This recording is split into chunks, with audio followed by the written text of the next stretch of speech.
आइए, आइए ना मेरे मालिक, आइए। आगे बढ़ते हैं और देखते हैं कि हम लोग कहाँ तक थे।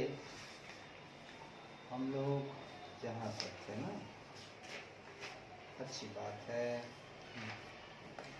अब सर हम बात करेंगे, क्या बात करेंगे सर? 5 मिनट तो सर खा गए आप। अच्छा तो आइए, दिल थाम के बैठिए, बिल्कुल दिल थाम के बैठिए आप।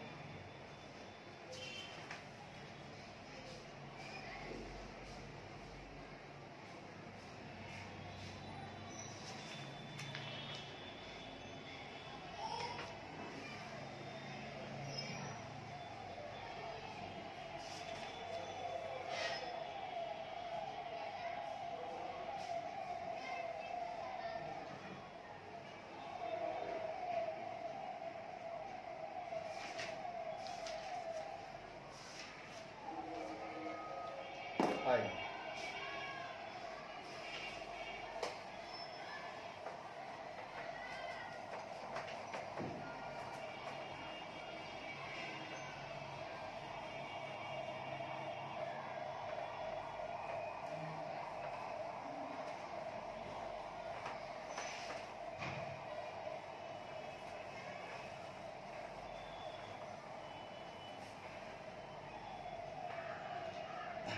कह रहा था मेरे दोस्त।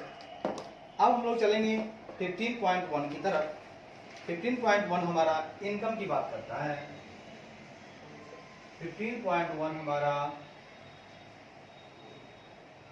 इनकम की बात करता है, बोले तो आय की बात करता है। सर आय कहाँ कहाँ से हो सकती है? मैंने कहा कि सर बैंक को आय कहाँ कहाँ से हो सकती है, इसकी चर्चा हम करेंगे। तो आय में तो सर आय मैंने बताया मैंने कि दो पार्ट होता है। एक होता है सर इंटरेस्ट अर्न और दूसरा होता है अदर इनकम। तो सर दोनों पार्ट लिख लें क्या? बिल्कुल, दोनों पार्ट बताएंगे सर हम आपको। एक पार्ट में आता है इंटरेस्ट अर्न, इंटरेस्ट अर्न, और दूसरा आता है अदर इनकम।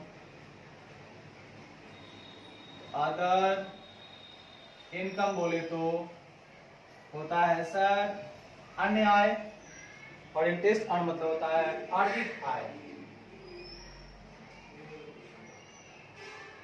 चलिए भाई बारी बारी से दोनों को समझ लेते हैं।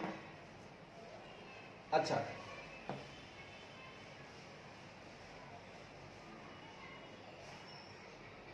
उसके बाद सर चलेंगे ऑडिट अप्रोच की तरफ। बढ़िया है, बढ़िया है प्लीज। सर इंटरेस्ट अर्न कहाँ कहाँ से होगा सर? देखिए भाई, देखिए भैया, पहला होगा सर इंटरेस्ट या डिस्काउंट ऑन एडवांसेस या बिल। सर पहली बात मैं बता रहा हूं, इंटरेस्ट या डिस्काउंट ऑन एडवांसेस या बिल्स। इंटरेस्ट यानी कि सर, यानी इसका मतलब होगा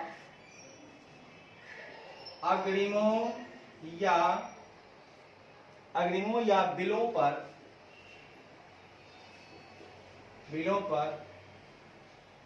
ब्याज, बोले तो ब्याज या छूट। सुनिए सर, बिल जब बैंक भुनाती है, मतलब अपने ही कस्टमर के बिहाफ में किसी दूसरे का बिल अगर डिस्काउंट करती है तो बदले में कुछ डिस्काउंट चार्ज लेती है। तो भैया हम तुम्हारे बदले में दे रहे हैं उसको, जब तुम दोगे तो तुमको उतना पैसा हम काट लेंगे तुमसे। तो ये बिल पे भैया आपको मिलता है कुछ डिस्काउंट वाला फैक्टर, फायदा। वही बैंक जब किसी को एडवांस देती है, किसी भी संस्था को, किसी थर्ड पार्टी को देती है, तो उसको उस पर इंटरेस्ट मिलता है। ये उसके ब्याज का अहम जरिया है, मुख्य जरिया है। दूसरा जरिया है sir interest income on investment. दूसरा जरिया है sir interest income on investment. मतलब मेरे मित्र क्या हुआ, देखिए साहब, इंटरेस्ट इनकम ऑन इन्वेस्टमेंट का मतलब ये हुआ कि बैंक जो है ना निवेश करती है सर, निवेश पर ब्याज आए, निवेश पर ब्याज आए। मतलब क्या, मान लीजिए सपोज दैट कि कहीं इन्वेस्ट करती है बैंक। जब बैंक कहीं इन्वेस्ट करती है, विनियोग करती है, तो क्या होता है, तो कहीं वो विनियोग करती है, इन्वेस्ट करती है, तो उस पर भी उसको आता है इंटरेस्ट का इनकम। ठीक है, आई सर। तो उनको वो भी बहुत चीजों में इन्वेस्ट करती है बैंक, तो बॉन्ड खरीद ली है ना, कुछ बिक रहा है, ये भी करती है खरीद बिक्री, तो इन्वेस्ट करती है, तो उससे भी उनको आता है। तो दूसरा अहम इनकम का ये स्रोत हुआ। तो पहला हुआ क्या, पहला हुआ इंटरेस्ट या डिस्काउंट ऑन एडवांस या बिल्स, इंटरेस्ट या डिस्काउंट ऑन एडवांस या बिल पहला। दूसरा interest income on investment, interest income on investment, interest income on investment, interest income on investment. दूसरा, तीसरा हुआ sir interest on balances with RBI, interest on balances with interest on balances with RBI, interest on balances with RBI and other interbank funds and other interbank funds, other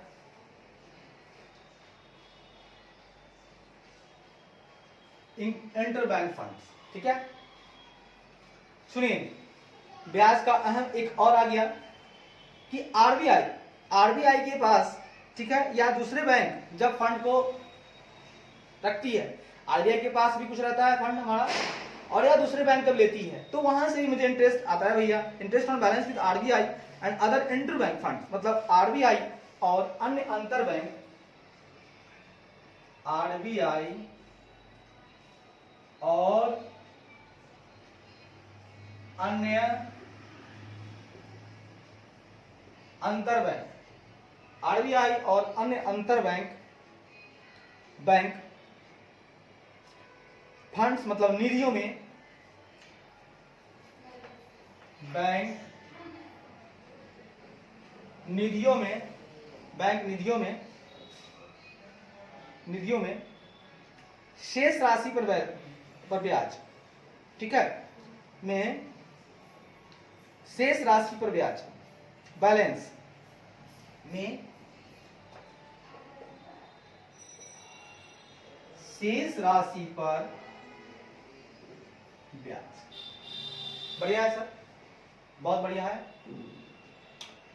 तो इस तरह से हम लोगों को मुख्य जो इंटरेस्ट अर्निंग आता है दोस्त, ये दो तीन चीजों से आता है, और एक और है अदर से आता है सर।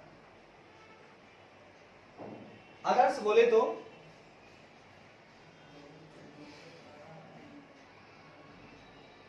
इसमें कोई अन्य ब्याज, इसमें कहता है इसमें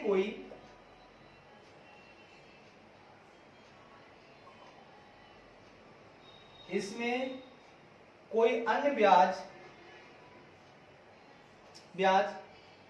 छूट, ब्याज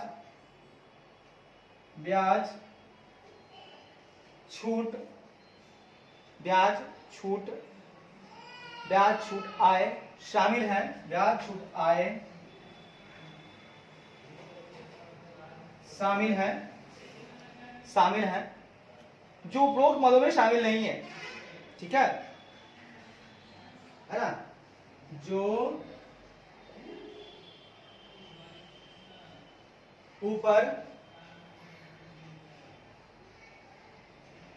ऊपर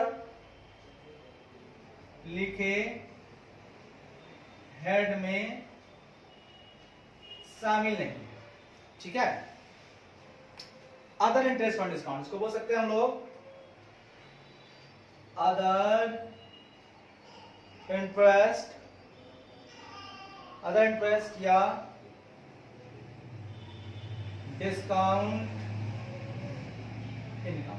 भैया सुन के लीजिएगा, मैंने क्या कहा दोस्त, मैंने कहा मेरे भाई कि हमने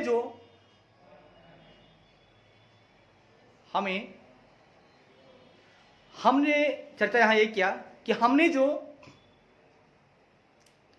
इंटरेस्ट अर्न की बात है, तो बैंक के पास अहम इनकम का स्रोत है इंटरेस्ट अर्न। तो साहब इंटरेस्ट अर्न कहां से आ सकता है, तो देखिए इंटरेस्ट, तो पहली नंबर इंटरेस्ट आएगा एडवांस पे और डिस्काउंट आएगा bill pay, discount on bill करेंगे वहां से आएगा। दूसरा नंबर बात, जब हम जब इन्वेस्टमेंट करेंगे तो आएगा इंटरेस्ट इनकम ऑन इन्वेस्टमेंट। ठीक है, तीसरा आएगा सर, अगर हमारा बैलेंस आरबीआई के पास है, interest on balance with RBI या अदर इंटर बैंक फंड्स, हमने किसी अंतर बैंक को ट्रांसफर किया है कोई फंड, है ना, अपने ही बैंक, अपनी शाखाओं को, हाँ, या आपस में, हाँ, अपनी शाखाओं को हमने ट्रांसफर किया है, तो वहां से भी मुझे आएगा इंटरेस्ट। उसका अदर में ऊपर लिखे जो भी हो इंटरेस्ट डिस्काउंट, वहां जो शामिल नहीं होगा वो भैया अदर इंटरेस्ट डिस्काउंट इनकम के नाम से लास्ट में आ जाएगा। इस तरह से हमारे पास इंटरेस्ट का होगा। अब आइए अदर इनकम, अदर इनकम बहुत सारे इनकम है, बहुत ज्यादा है। ठीक है, बहुत ज़्यादा है, बहुत ज़्यादा है, ठीक है, अच्छी बात सर, बहुत ज़्यादा है, अच्छी बात सर। जैसे सर है मेरे पास कमीशन, एक्सचेंज एंड ब्रोकरेज, मतलब कमीशन, विनिमय और दलाली। पहला आ गया कमीशन, विनिमय, दलाली, कमीशन, ब्रोकरेज, ठीक है, एक्सचेंज, ब्रोकरेज, अच्छी बात है। This item comprises the following, इस मद में निम्नलिखित शामिल हैं, इस मद में निम्नलिखित शामिल है। यहां पे कमीशन, विनिमय, कमीशन, एक्सचेंज, ब्रोकरेज आ गया। इसमें शामिल है, क्या शामिल है? Commission on bill for collection, मतलब संग्रहण हेतु बिलों पर कमीशन, इसमें शामिल है संग्रहण हेतु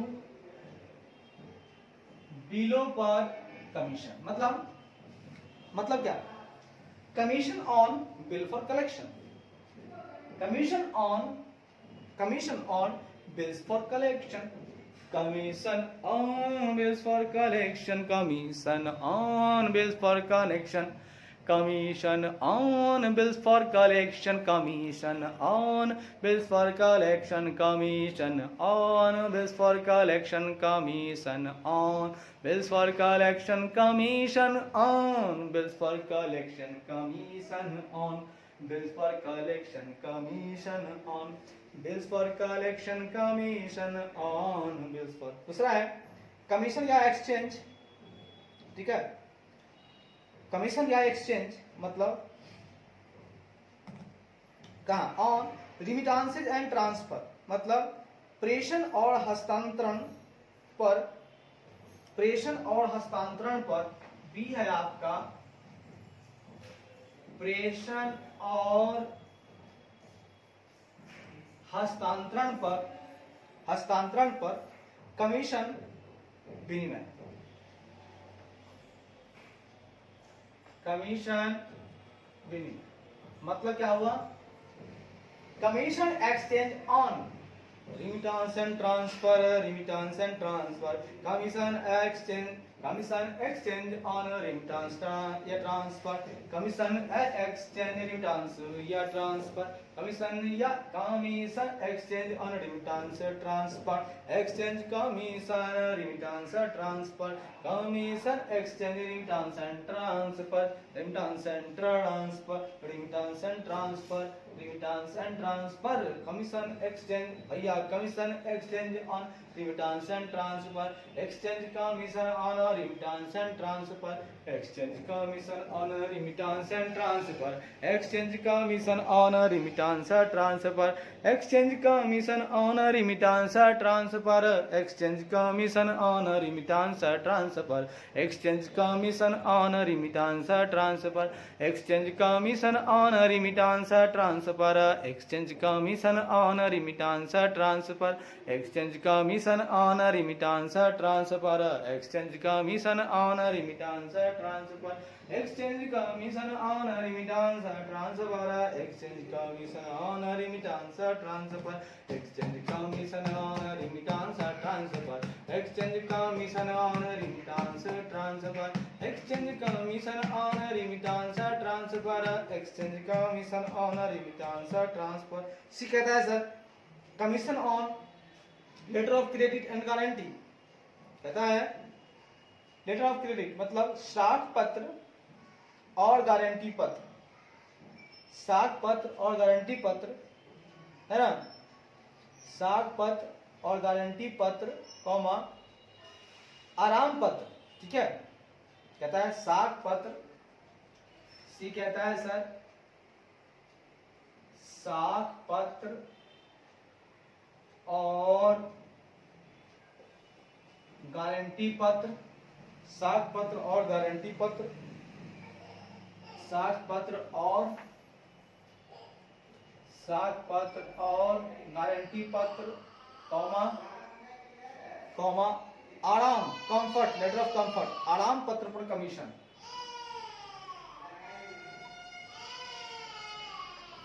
आराम पत्र पर कमीशन, बोले तो commission on letter of credit, letter of credit, letter of credit, letter of credit, letter of credit, letter of commission on letter of credit, guarantee credit, letter of credit and guarantee, letter of credit and guarantee, letter of credit and guarantee, commission on letter of credit and guarantee, letter of comforts, letter of comforts, letter of comforts भैया, letter of comforts, letter of credit, letter of credit, letter of credit and guarantee, letter of credit and guarantee, letter of credit and guarantee, comma comma, letter of comforts, letter of comforts, letter of comforts भैया, letter of comforts, letter of comforts,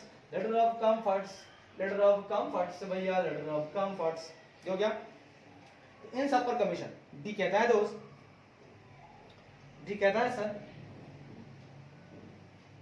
D कहता है sir loan processing arranger and syndication fee, मतलब loan processing मतलब ऋण प्रसंस्करण, ऋण प्रसंस्करण, ऋण प्रसंस्करण कॉमा व्यवस्थाकर्ता, कॉमा व्यवस्थाकर्ता, ऋण प्रसंस्करण कॉमा व्यवस्थाकर्ता, और सिंडिकेशन शुल्क, और सिंडिकेशन शुल्क।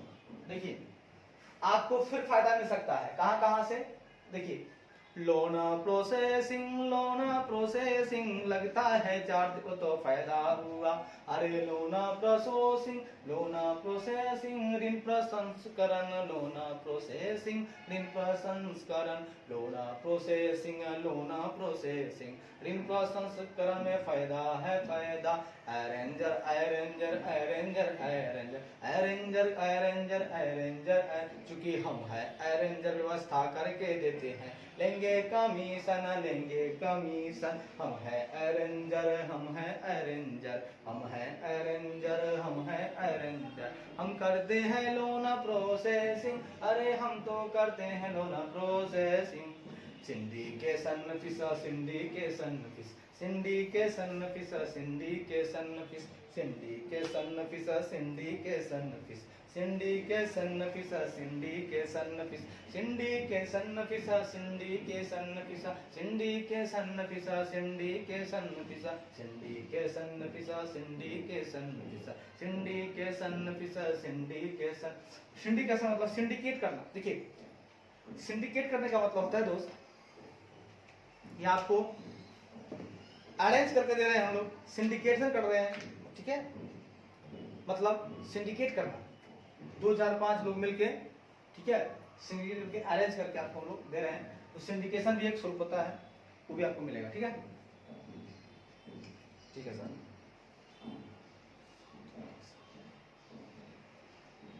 अच्छा बढ़िया,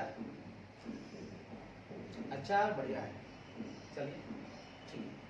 उसके बाद आइए मोबाइल बैंकिंग फीस, ई नंबर में है मोबाइल बैंकिंग शुल्क।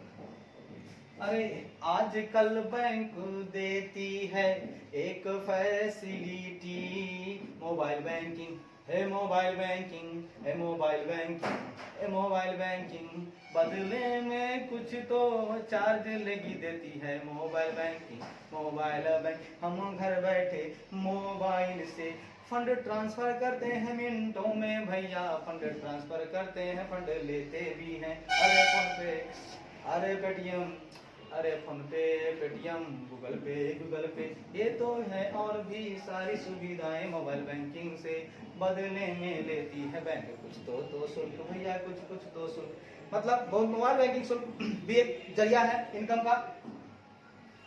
एफ कहता है क्रेडिट या debit card fee income including annual fee income, merchant acquiring income, interchange fees, मतलब डेबिट या क्रेडिट है ना, कोई शुल्क, ठीक है, पता है डेबिट या क्रेडिट कार्ड शुल्क, डेबिट या क्रेडिट कार्ड शुल्क, डेबिट या क्रेडिट कार्ड शुल्क, कार्ड शुल्क जिसमें वार्षिक शुल्क आय, जिसमें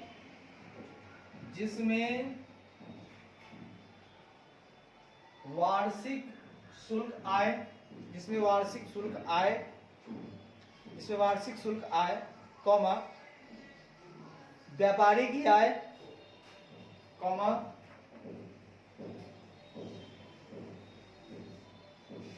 व्यापारी की आय, व्यापारी की आय, ठीक है, व्यापारी की आय यानी मर्चेंट एक्वायरिंग शुल्क है ना, व्यापारी की आय, और है इंटरचेंज फीस, ठीक है, इंटरचेंज शुल्क, इंटरचेंज शुल्क, इंटरचेंज शुल्क आदि। भैया सुन लीजिएगा,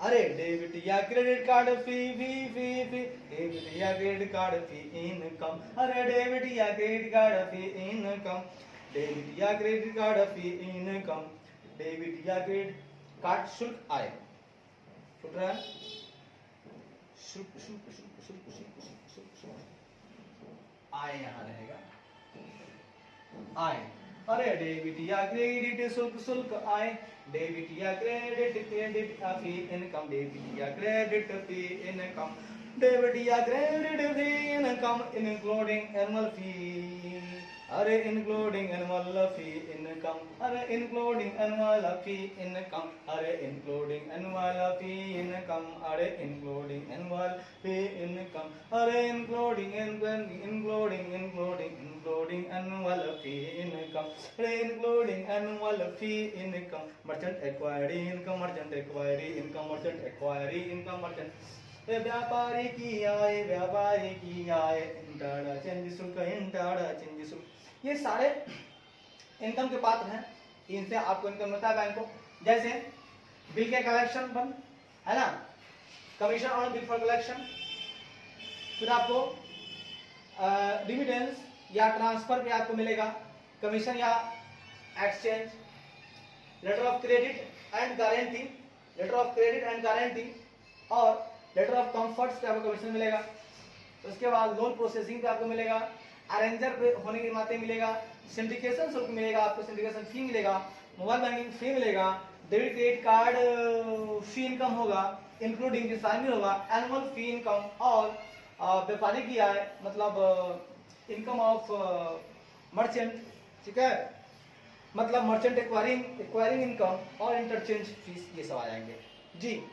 कहता है rent from letting out of lockers, lockers जी, कहता है दोस्त इनकम कहां से आएगा, rent from letting out of locker, rent from letting out of, अरे rent from letting out of locker, rent from letting out of locker, अरे rent from letting out of locker, rent from letting out of locker, अरे rent from letting out of locker, अरे rent from letting out of locker, अरे rent from letting out of locker, अरे rent from letting out of locker, अरे rent for letting out of locker, मतलब लॉकरों को किराए पर देने से किराया, लॉकरों को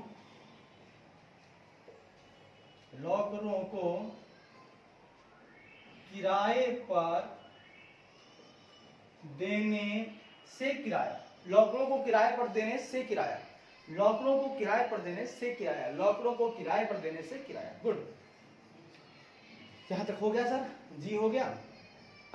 एच कहता है sir commission on government business, अरे कमीशन ऑन गवर्नमेंट बिजनेस, सरकारी व्यवसाय पर कमीशन, सरकारी व्यवसाय पर कमीशन, सरकारी व्यवसाय पर कमीशन, सरकारी व्यवसाय पर कमीशन, सरकारी व्यवसाय पर कमीशन, सरकारी व्यवसाय पर कमीशन। अगर आप सरकारी व्यवसाय के लिए है ना प्रेरित करते हैं, पैसा देते हैं, तो आपको मिलेगा, क्या मिलेगा आपको? Commission, commission, commission, commission, commission on government business, commission on government business. मतलब होता है ना, सरकार किसी भी बंदे को कहता है भैया मैं आपको पैसा दिलवा देता हूँ, और पैसे दिलवाता आप काम करो ना बेटे, क्यों बेरोजगारी में जियोगे, पैसा लो ना, काम करो ना। तो भैया पैसा तो सरकार लिया, सरकार से पैसा लिया, काम करवा दिया, हो गया उसका अगले का सरकारी व्यवसाय। अब सरकारी व्यवसाय हुआ तो भैया क्या होगा, सरकार से क्या लेगा? Commission, commission on government business, commission, commission on government business, commission, commission on government business. हो गया सर, जी तक हो गया। आगे बढ़ते हैं, एस के बाद आगे बढ़ते हैं, एस के बाद थोड़ा और, एस के बाद थोड़ा और बढ़ते हैं, एस के बाद थोड़ा और बढ़ते हैं, आई, एस के बाद थोड़ा और बढ़ते हैं, आई।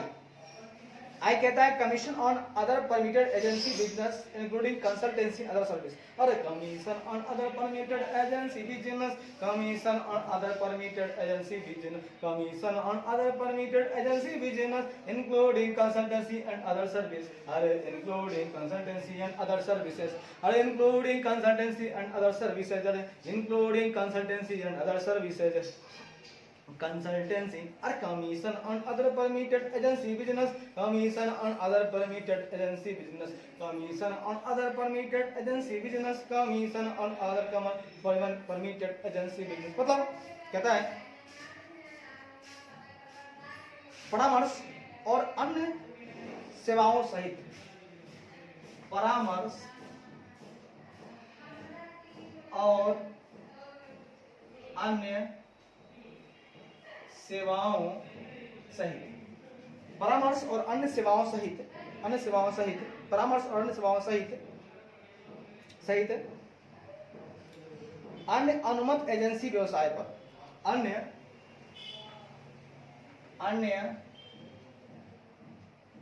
अनुमत एजेंसी व्यवसाय पर कमीशन। अरे भैया मिलेगा commission, commission, commission consultancy and other services, अरे including consultancy and other services, including including consultancy and other services, commission on other permitted agency business, permitted other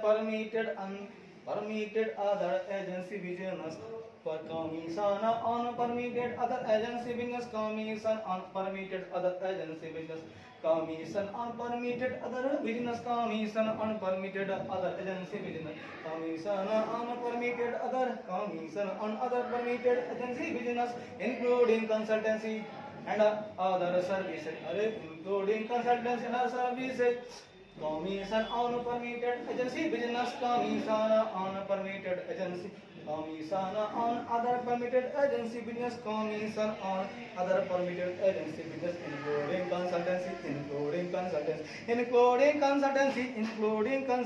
and other services, including consultancy and other services। ये हो गया sir. उसका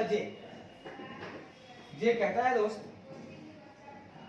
brokerage, अरे brokerage on securities, brokerage on security, प्रतिभूतियों पर दलाली, दलाली, प्रतिभूतियों पर दलाली, दलाली, प्रतिभूतियों पर दलाली, दलाली, प्रतिभूतियों पर दलाली, दलाली, प्रतिभूतियों पर दलाली, दलाली, प्रतिभूतियों पर दलाली, दलाली, प्रतिभूतियों पर दलाली, दलाली, brokerage on securities, brokerage on securities, brokerage on securities, brokerage on securities, brokerage on securities, brokerage on securities, brokerage on securities, brokerage on securities, प्रतिभूतियों पर दलाली, दलाली, प्रतिभूतियों पर दलाली, दलाली।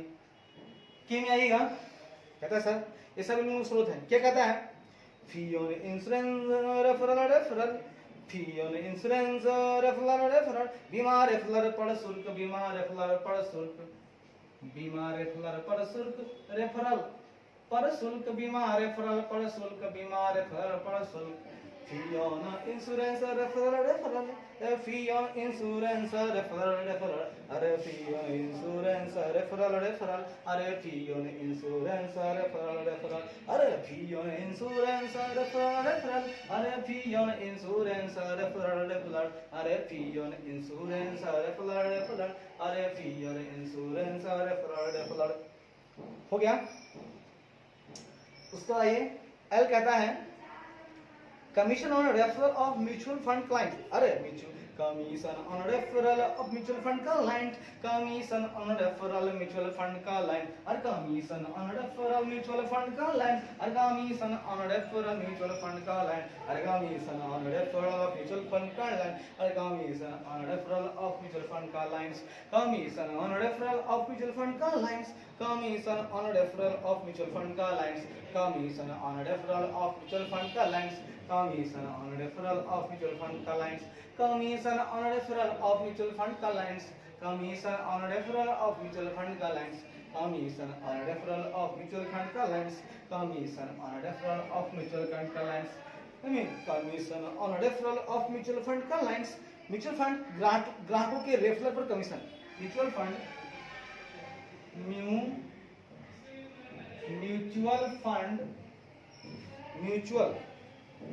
म्यूचुअल फंड ग्राहकों के रेफरल पर, ग्राहकों के रेफरल पर कमीशन। गुड सर, बहुत ज्यादा हुआ सर, बहुत बढ़िया है। मजा भैया। अरे commission on referral of mutual fund client, commission on referral of mutual fund client, commission on referral of mutual fund clients, commission on referral of mutual fund clients, commission on referral of mutual fund clients, commission on referral of mutual fund clients. M कहता है दोस्त service या transactions, service transaction banking charges, service transaction banking charges including charges levied of transaction and other branches, service या transaction banking charges including charges levied for transaction eight other branches, service transaction banking charges, service transaction banking charges including charges levied for transaction eight other branches, including charges levied for transaction, including charges levied for transaction, including charges levied for transaction, including charges levied for transaction, including charges levied for transaction, including charges levied for transaction, including charges levied for transaction, including charges levied for transaction, including charges levied for transaction, including charges levied for transaction, including charges levied for transaction, including charges levied for transaction, including charges levied for transaction, including charges levied for transaction। कहता है service transaction banking charges, service transaction banking charges, service transaction banking charges, service transaction banking charges including charges levied for transaction eight other branches, मतलब अन्य शाखाओं में लेन then के लिए। कहता है सर अन्य शाखाओं में लेन देन, अन्य शाखाओं में लेन देन के लिए, ठीक है, लेन देन के लिए लगाए गए शुल्क लेविड है ना, चार्जेज लेविड, कहता है लगाए गए शुल्क। अच्छी बात सर, बहुत बढ़िया, मजा आ रहा है सर, तो बढ़िया। आइए मेरे प्यारे मित्रों, अन्य शाखाओं में लेन देन के लिए क्या था लास्ट में, अन्य शाखाओं में लेन देन के लिए लगाए गए शुल्क सहित के लिए, लेन देन के लिए लगाए गए शुल्क, लगाए गए शुल्क सहित सहित सहित सेवा लेन देन, सहित सेवा स्लैश लेन देन, बैंकिंग शुल्क।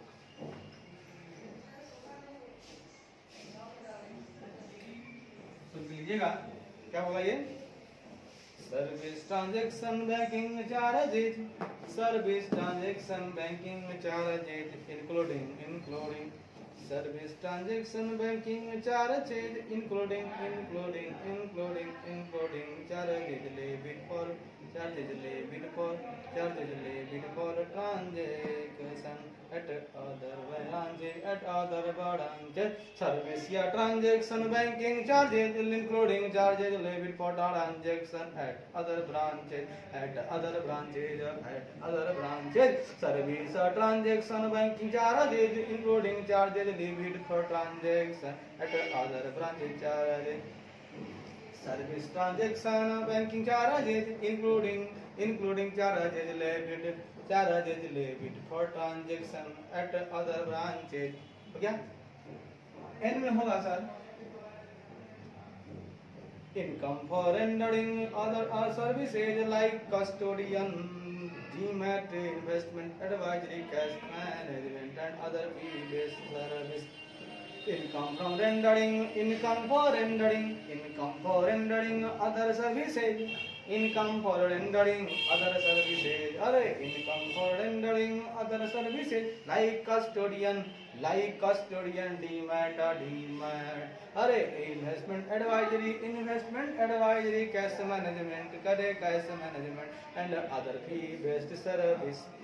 custodian, demat आता है सर, कस्टोडियन, डीमेट, कॉमा निवेश सलाहकार, कॉमा निवेश सलाहकार, कॉमा नकदी प्रबंधन, कॉमा नकदी प्रबंधन और नकदी प्रबंधन और अन्य शुल्क आधारित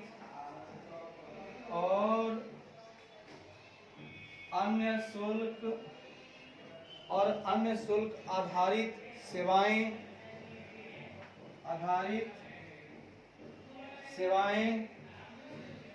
जैसी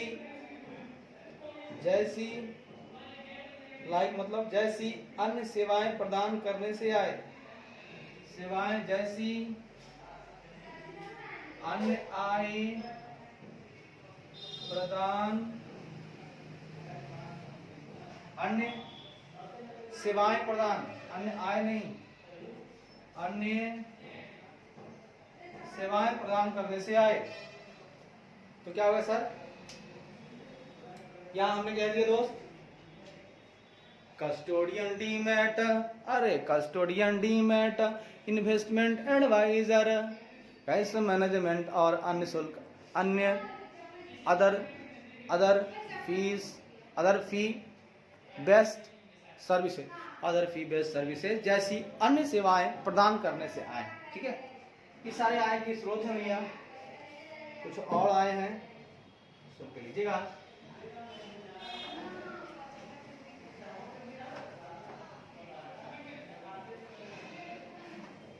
अगला आय है सर,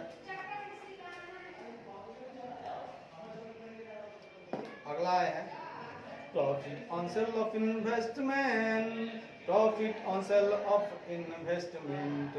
मतलब निवेश की बिक्री पर लाभ,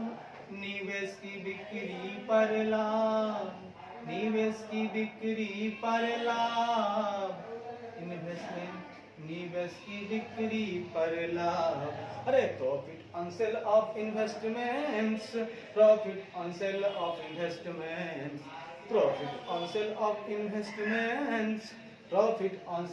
इन्वेस्टमेंट्स।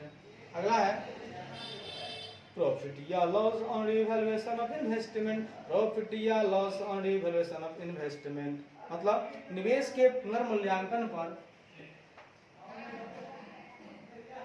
निवेश के पुनर्मूल्यांकन पर लाभ स्लैश हानि, अरे प्रॉफिट या loss on revaluation of investment, profit या loss on revaluation of assessment investment, profit and loss on revaluation of investment, profit या loss on revaluation of investment. क्या कहता है? Profit on sale of land and building and other asset, अरे profit on sale of land building and other asset, भूमि भवन और अन्य परिसंपत्तियों, भूमि भवन और अन्य परिसंपत्तियों, भूमि भवन और अन्य परिसंपत्तियों की बिक्री पर लाभ, की बिक्री पर लाभ, अरे profit on sale of land building and other asset profit या loss on revaluation of or a fixed asset, अरे प्रॉफिट या loss on revaluation of a fixed asset मतलब अचल संपत्तियों के पुनर्मूल्यांकन पर, अचल संपत्तियों के पुनर्मूल्यांकन पर लाभ हानि, अरे प्रॉफिट या लॉस ऑन रिवैल्यूएशन ऑफ अरे फिक्स्ड एसेट भैया फिक्स्ड एसेट, अगला है profit on exchange transaction, profit on exchange transaction मतलब एक्सचेंज लेन देन पर लाभ, एक्सचेंज लेन देन पर लाभ, एक्सचेंज लेन देन पर लाभ है आपको, एक्सचेंज लेन देन पर लाभ है आपको। दिस इंक्लूड्स रिवैल्यूएशन, है ना, gains losses on forward changes contract, इसमें फॉरवर्ड एक्सचेंज अनुबंधों, इसमें फॉरवर्ड एक्सचेंज अनुबंधों, इसमें फॉरवर्ड एक्सचेंज अनुबंधों और अदर डेरिवेटिव कॉन्ट्रैक्ट्स, अन्य डेरिवेटिव और अन्य डेरिवेटिव और अन्य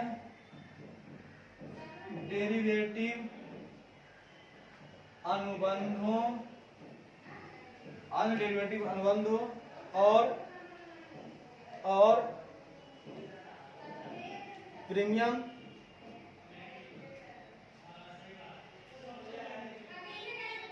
अनुबंधों पर पुनर्मूल्यांकन लाभ हानि, अनुबंधों पर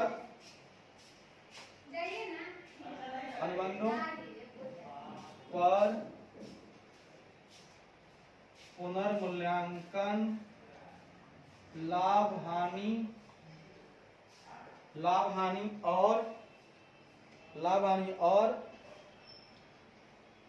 हानि कॉमा विकल्पों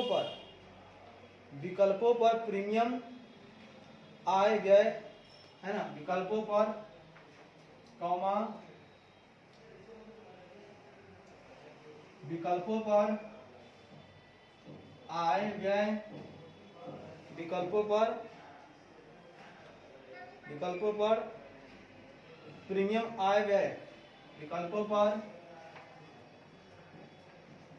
प्रीमियम आय व्यय आदि शामिल होता है। ठीक है, एक्सचेंज लेन देन पर लाभ, इसमें फॉरवर्ड एक्सचेंज अनुबंध और अन्य डेरिवेटिव कॉन्ट्रैक्ट पर, है ना, पुनर्मूल्यांकन लाभ हानि। ठीक है, पता है profit on exchange transaction, this includes revaluation gains या losses on forward exchange contracts and other derivative contracts, premium income expense on option पीटीसी। उसमें कहता है income earned by way of dividends etc from subsidiary and joint venture abroad in India, मतलब विदेश में, भारत में।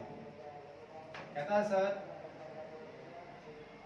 विदेश में भारत में सहायक कंपनियों और संयुक्त उद्यमों,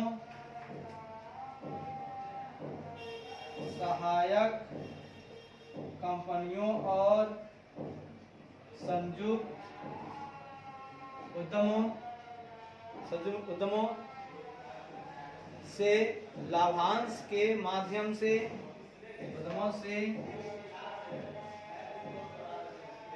लाभांश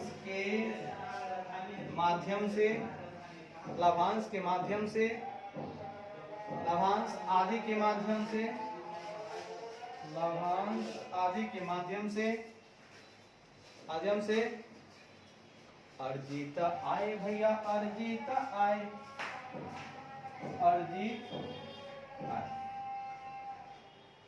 कहता है अरे income earned by way of dividends etc from subsidiaries and joint ventures abroad/India। विदेश में, भारत में सहायक कंपनियों और संयुक्त उद्यमों से लाभांश आदि के माध्यम से अर्जित आय। मिसलेनियस इनकम भैया, मिसलेनियस इनकम, विविध आय भैया, विविध आय भैया, विविध आय। मिसलेनियस इनकम भैया, मिसलेनियस इनकम। इस तरह से हम लोगों ने इंटरेस्ट अर्न और अदर इनकम दोनों सीख लिया।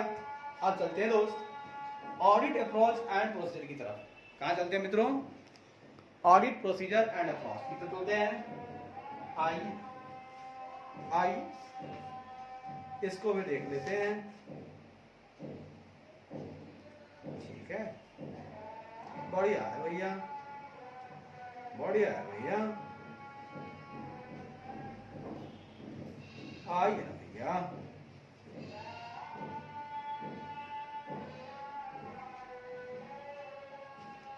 आइए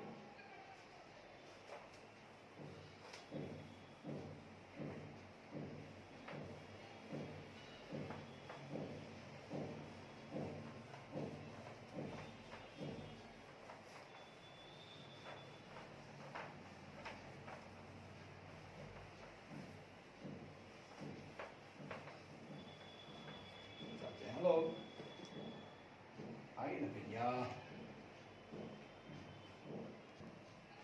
आइए सर, आइए देखते हैं अगला पराग क्या कहता है। चर्चा को आगे बढ़ाते हुए आगे हम बढ़ रहे हैं, बहुत तेजी से बढ़ रहे हैं।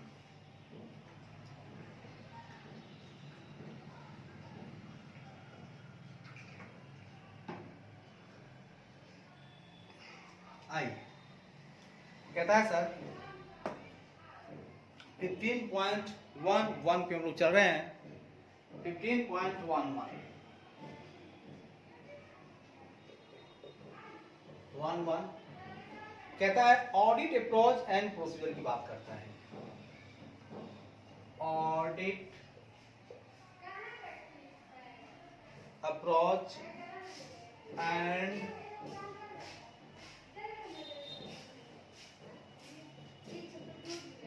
ऑडिट अप्रोच एंड प्रोसीजर्स मतलब ऑडिट दृष्टिकोण और प्रक्रियाएं। ऑडिट दृष्टिकोण और प्रक्रियाएं आप चर्चा करेंगे सर। ऑडिट का दृष्टिकोण क्या होना चाहिए और उसकी प्रक्रियाएं क्या है। Audit approach and procedures, audit की दृष्टिकोण और प्रक्रियाएं, ठीक है।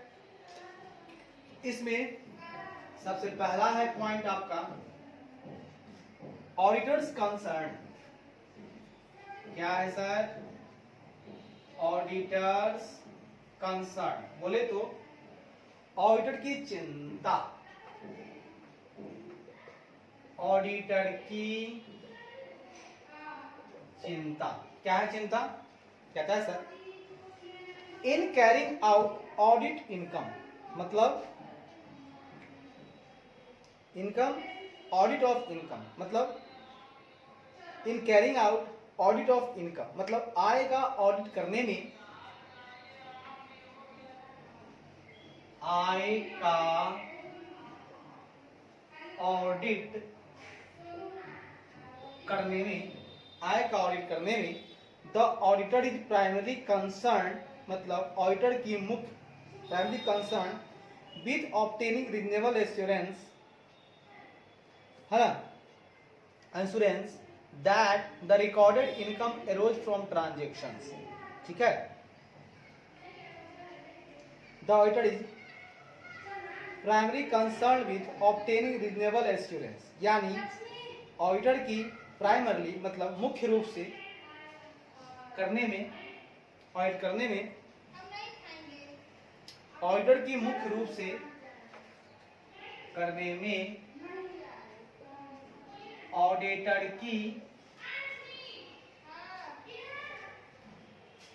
की मुख्य रूप से रीजनेबल एश्योरेंस मतलब उचित आश्वासन, ऑब्टेनिंग रीजनेबल एश्योरेंस मतलब उचित आश्वासन प्राप्त, ऑब्टेनिंग रीजनेबल एश्योरेंस मतलब उचित आश्वासन प्राप्त करने की कंसर्न मतलब चिंता होती है, प्राप्त करने की चिंता होती है कि चिंता होती है कि क्या चिंता होती है कि द रिकॉर्डेड इनकम मतलब दर्ज की गई आय की दर्ज की गई आय, रिकॉर्डेड इनकम दर्ज की गई आय, एरोज फ्रॉम ट्रांजेक्शंस दर्ज की गई आय लेन देन से उत्पन्न हुई है, दर्ज की गई आय लेन देन से उत्पन्न हुई है, दर्ज की गई आय लेन देन से उत्पन्न हुई है which took place during the relevant period, जो प्रासंगिक अवधि के दौरान हुई है, जो प्रासंगिक अवधि के दौरान हुई है, जो प्रासंगिक अवधि के दौरान हुई है, which take place during the relevant period और pertain to the bank हुई है और बैंक से संबंधित है, और बैंक से संबंधित है, comma there is no unrecorded income, इसमें कोई है ना, इसमें कोई is no unrecorded income,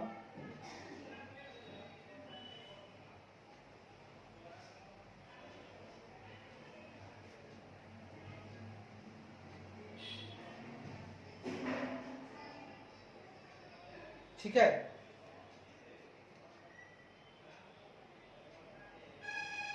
there is no unrecorded income, इसमें कोई अलिखित आय और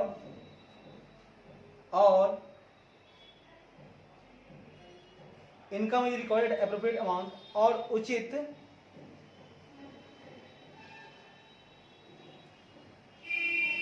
मात्रा में, और आय उचित मात्रा में दर्ज की जाती है, ठीक है। इसमें कोई अलिखित आय नहीं है, इसमें कोई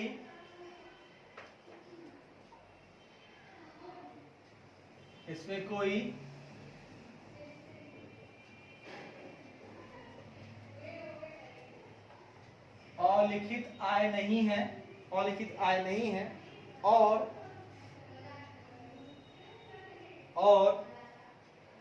उचित मात्रा और आय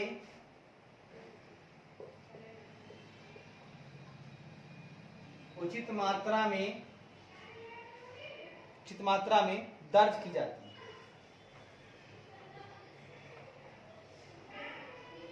सुनिएगा भैया, हमारे ऑडिटर साहब का चिंता का विषय है, सबसे पहला चिंता उनका यही है। जब हम ऑडिट अप्रोच की बात करेंगे तो ऑडिटर साहब की चिंता की बात होगी।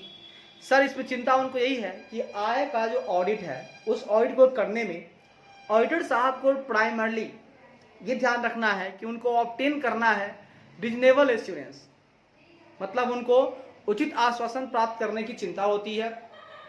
उनको कंसर्न होता है कि भैया मुझको एप्रोप्रिएट रीजनेबल एश्योरेंस ऑब्टेन हो जाए, है ना, चिंता होती है। साथ साथ चिंता यह होती है कि किसके बारे में, कि दर्ज की गई आय जो रिकॉर्डेड इनकम है और जो ट्रांजैक्शन से एराइज हुआ है, ठीक है, दर्ज की गई आय लेन देन से उत्पन्न हुई है। भैया पहला नंबर लेन देन होना चाहिए, तभी आय उत्पन्न होना चाहिए या रिकॉर्ड होना चाहिए, हुई है। और साथ ही साथ जो रिलेवेंट पीरियड के दौरान हुई है ना, ड्यूरिंग द रिलेवेंट पीरियड, जो प्रासंगिक अवधि के दौरान हुई है, जिस अवधि में हम काम कर रहे हैं उसी अवधि के दौरान आय लेन देन हुई है और उससे आय उत्पन्न हुई है, उसी को आपने रिकॉर्ड किया है। बैंक साहब आपको कौन सा आय उत्पन्न करना, रिकॉर्ड करना है? वही आय जो इस पीरियड का होना चाहिए, है ना, इस पीरियड में जो आपने लेन देन किया है उससे जो आया है इनकम, उसी को दर्ज कीजिए। और वह बैंक से संबंधित आय होना चाहिए, लेन देन बैंक से संबंधित होना चाहिए, कहीं और से नहीं। जमीन का खरीद बिक्री का लेन देन नहीं होना चाहिए, बैंक से संबंधित होना चाहिए। और इसमें कोई अनरिकॉर्डेड इनकम नहीं है, इसका भी हमको चाहिए रीजनेबल एश्योरेंस कि भैया जो भी इसमें आय लिखा हुआ है वो बिल्कुल रिकॉर्डेड है। ऐसा नहीं है जो अनरिकॉर्डेड था, जो आय था नहीं उसको हमने लिख लिया, ऐसा कुछ नहीं है। और आय एप्रोप्रिएट अमाउंट में रिकॉर्ड हो रही है, आय उचित मात्रा में दर्ज की जाती है। इन सबको लेकर के उनको चाहिए एप्रोप्रिएट रीजनेबल एश्योरेंस, तभी ऑडिटर साहब हमारे हंस पाएंगे, वरना वो चिंता में मर जाएंगे। अच्छी बात सर। उसका आइए आरबीआई डायरेक्शंस, दूसरा कहता है सर आरबीआई डायरेक्शंस, यानी आरबीआई के निर्देश। गाइडलाइंस मतलब दिशा निर्देश, और यहां है आरबीआई के सिर्फ निर्देश। निर्देश में कहता है sir RBI has advised that, RBI ने सलाह दी है कि, आरबीआई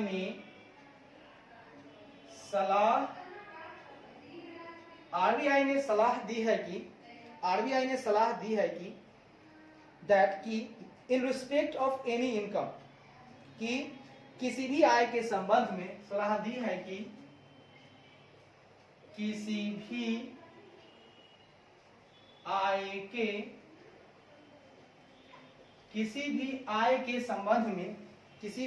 के संबंध में which exceed 1% of the total income of the bank, जो बैंक की कुल आय का संबंध में जो बैंक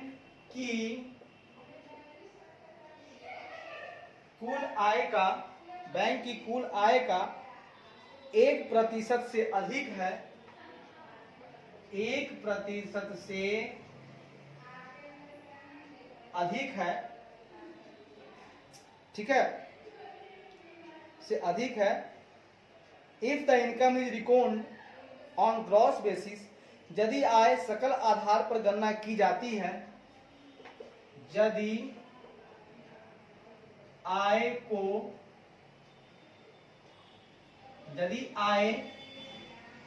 सकल ग्रॉस बेसिस पर, यदि आय सकल आधार पर, है ना, रिकॉर्ड की जाती है। रिकॉर्ड मतलब गणना करना, ठीक है। यदि आय सकल आधार पर, यदि आय की सकल आधार पर गणना की जाती है या 1% of the net profit before taxes, या करों से पहले,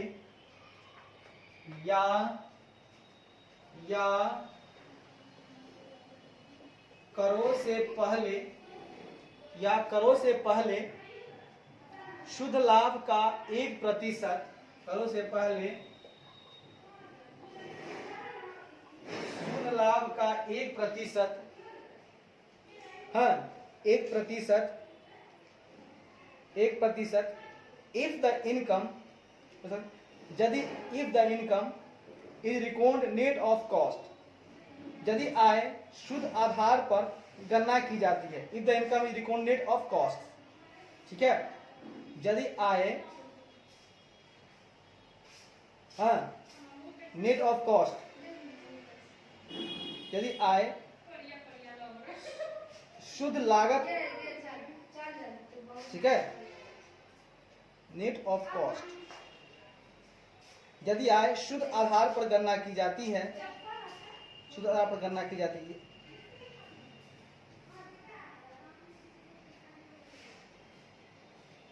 आय शुद्ध लागत आधार पर, यदि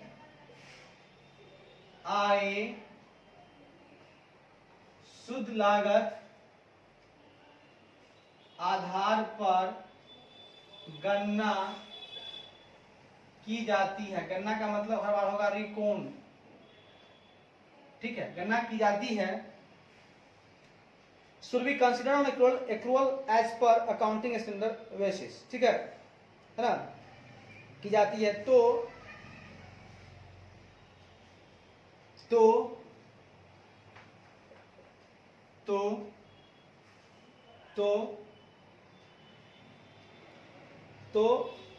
अकाउंटिंग स्टैंडर्ड, तो लेखांकन मानक 9 के अनुसार, तो लेखांकन मानक 9 के अनुसार उपार्जन पर, है ना, विचार, उपार्जन मतलब अक्रूवल अनुसार,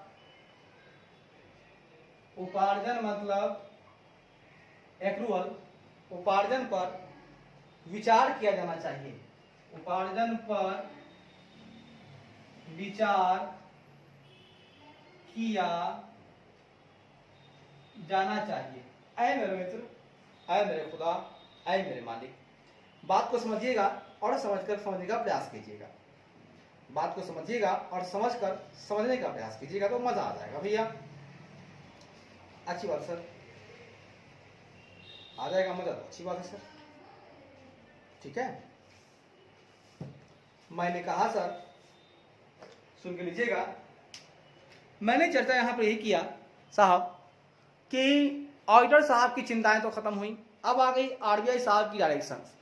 आरबीआई साहब निर्देश दे रहे हैं कि आरबीआई ने एडवाइस दिया है, सलाह दिया है कि किसी भी आय के संबंध में, इन रिस्पेक्ट ऑफ इनकम के संबंध में, जो बैंक की कुल आय, मतलब जो बैंक की टोटल इनकम का 1% से अधिक है ना, कोई भी आय है और बैंक की कुल आय का 1% से अधिक है, यदि आय की सकल आधार पर गणना की जाती है, अगर ग्रॉस बेसिस पर आय की गणना होती है, और गणना जब होती है तो बैंक की जो कुल आय थी उसका 1% से अधिक है आपका आय, ठीक है, बैंक का जो कुल आय है उसके 1% से अधिक है, कोई भी आय, मतलब किसी भी आय के सामने बोल रहे हैं, जो कि आरबीआई का जो कुल आय है उसका 1% हम निकालें, ठीक है, मान लीजिए आरबीआई का कुल था 50 लाख, उसका 1% निकाले, ठीक है, मान लीजिए हम लोग सपोज दैट 50 लाख का 1% निकाले, आया हमको 50,000, ठीक है, और मेरा आय था 60,000, तो आपको आय अधिक है 1% से, या करों से पहले जो शुद्ध लाभ है आपके पास, बिफोर टैक्स जो आपके पास नेट प्रॉफिट है, उसका 1% निकाले आप, ठीक है। यदि आय शुद्ध लागत आधार पर गणना की जाती है, ठीक है ना, तो करों से पहले जो नेट प्रॉफिट था उसका 1% आप निकाले, तो निकला वो भी अधिक था, तब कह रहा है कि लेखांकन मानक 9 के अनुसार आपको अक्रूवल बेस से विचार किया जाना चाहिए, यानी कि आपको आय को रिकॉर्ड कर लेना चाहिए। अक्रूवल कहता है रिकॉर्ड कर लो, अगर नेट बेसिस पे काम कर रहे हो आप, नेट कॉस्ट बेसिस पे, शुद्ध लाभ आधार पे काम कर रहे हो, तो शुद्ध लाभ का अगर 1% हो जाता है आपका आय, अगर आपका आय 1% हो जाता है शुद्ध लाभ का, तो रिकॉर्ड कर लो। अगर आय ग्रॉस बेसिस पे करते हो तो बैंक का जो कुल आय था उस कुल आय का 1% निकाल लो, अगर उससे अधिक है तुम्हारा आय तो उसको भी रिकॉर्ड कर लो भैया। ये रिकॉर्ड करने के लिए बोल रहा है, शुद्ध लाभ पर है तो 1% देख लो, करो से पहले वाले शुद्ध लाभ का, अगर 1% है आपका आय तो रिकॉर्ड कर लो, और दूसरी बात कहता है अगर ग्रॉस बेसिस पर हो रहा है तो भैया बैंक का जो कुल आय है वो देख लो, उसका 1% निकाल लो। अगर उससे अधिक है तुम्हारा आय, यानी 50,000 हमारे एग्जाम्पल में आया है, 60,000 है, तो भैया आप चुपचाप क्या करो, आप रिकॉर्ड कर लो। इस तरह से हमारा आरबीआई के निर्देश को पालन करना होगा भैया। अच्छी बात है सर, पालन तो कर लेंगे भैया। आय कहता है मटेरियलिटी की बात चलती है सर, आगे देखते हैं।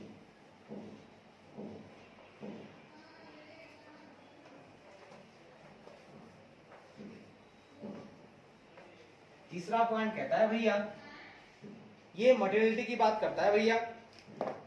तीसरा पॉइंट ये बात करता है मटेरियलिटी, मतलब भौतिकता की बात करता है बाबू। भौतिकता में कहता है if any item of income, यदि if any item of income, यदि आय की किसी भी वस्तु को, यदि आय की किसी भी वस्तु को, ठीक है, एनी आइटम ऑफ आय, यदि आय की किसी भी वस्तु को is not considered to be material as per the above norms, ठीक है, को एबव नॉर्म्स मतलब उपरोक्त मानदंडों के अनुसार, as per the above norms मतलब को उपरोक्त मानदंडों के अनुसार वस्तु को, उपरोक्त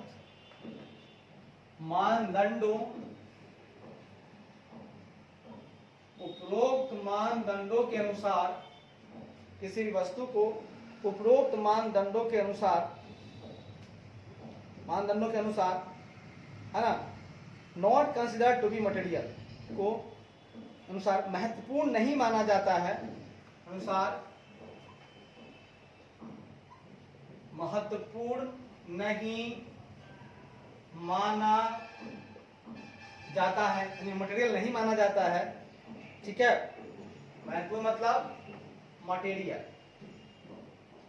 या भौतिक नहीं माना जाता है, जो कहना कहिए नहीं माना जाता है, नहीं माना जाता है, ठीक है।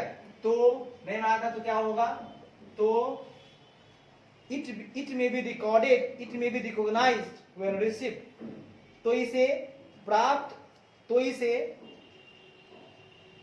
जब प्राप्त किया जाता है तो इसे प्राप्त होने पर मान्यता दी जा सकती है, तो इसे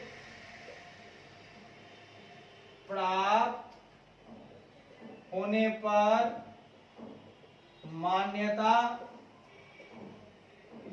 दी जा सकती है। बोले तो रिकॉग्नाइज हम लोग कर सकते हैं, मान्यता दी जा सकती है। और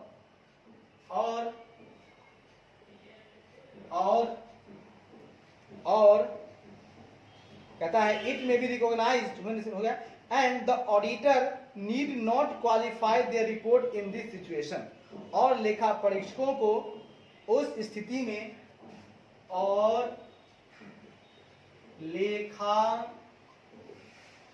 परीक्षकों को उस स्थिति में देयर रिपोर्ट मतलब अपने रिपोर्ट को, उस स्थिति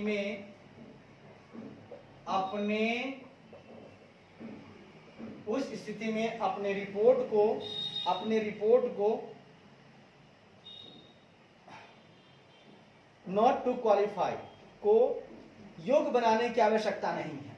रिपोर्ट को योग्य बोले तो क्वालिफाई बनाने की आवश्यकता नहीं है। सर क्या बात है सर, मजा आ गया सर, भैया मजा लेने आए तो मजा मिलेगा ना, यहाँ आए मजा आए तो सजा कैसे मिलेगा। आइए सर पूरा मजा लीजिए।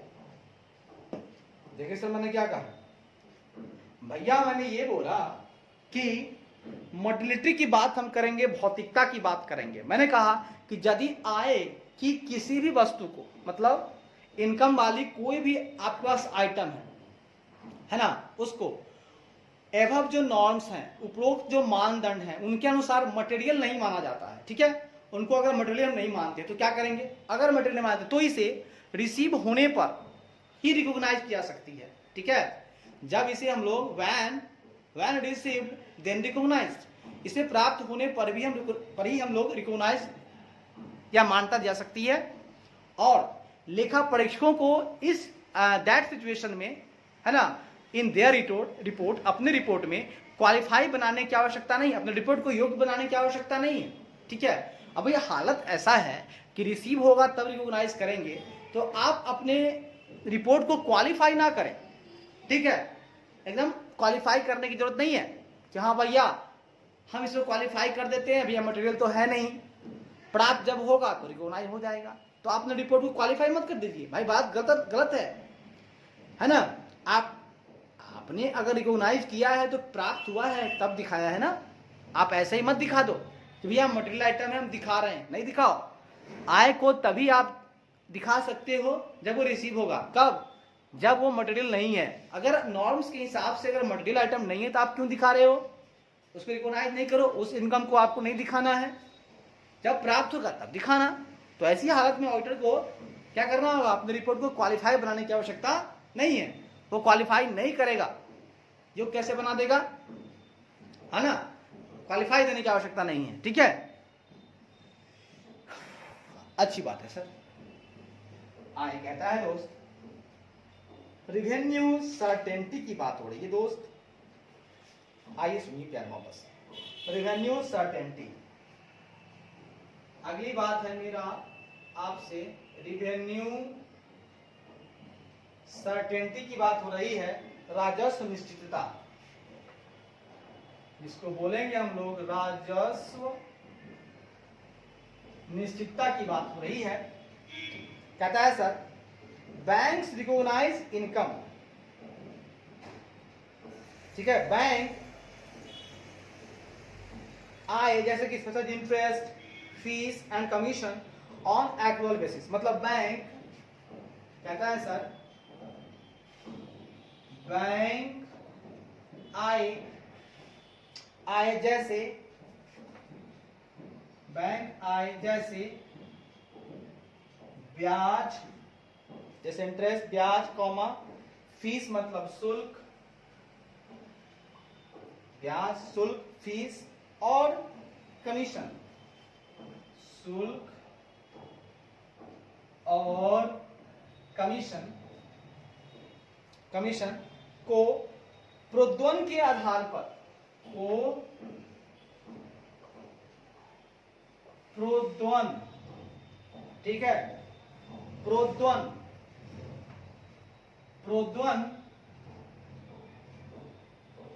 मतलब एक्रूअल। ठीक है, प्रोद्वहन मतलब एक्रूअल। इसको आप बोल सकते हैं, उपार्जन भी बोल सकते हैं। ठीक है, प्रोद्वहन भी बोल सकते हैं और उपार्जन भी बोल सकते हैं। तो प्रोद्वहन आधार पर, प्रोद्वहन के आधार पर, प्रोद्वहन के आधार पर, है ना, पर रिकॉग्नाइज करते हैं, पर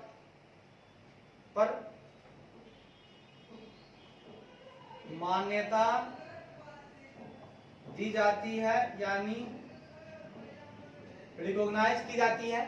अच्छी बात है ना।